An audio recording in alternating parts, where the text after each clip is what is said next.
Today I will be talking about this educational workbook called Kitabi. It is an Arabic alphabet book for beginners. It's targeted towards children who can read the English language, typically between the ages of 6 to 9 years old, and it's also for adults who are studying Arabic as a second language. This is the letter Dal.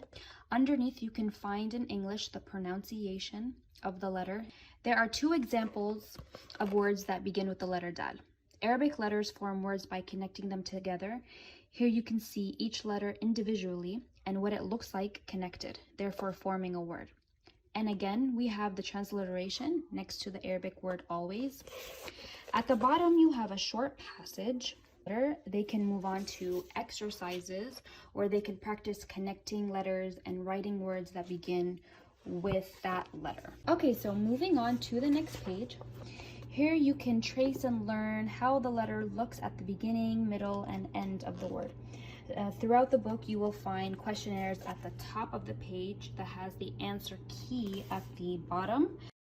The next page is the homework to get more practice.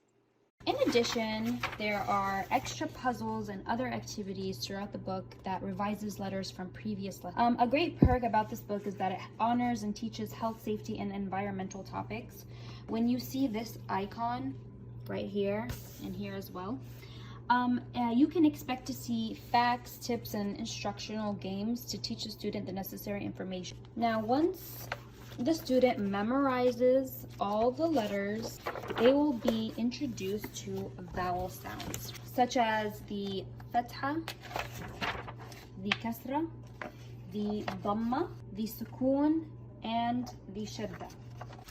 A certificate is provided at the end of the book once the student has mastered all of the Arabic alphabet. There is an interactive audio media that can be purchased separately that goes along with the book, where you can listen to the correct pronunciation of all the letters.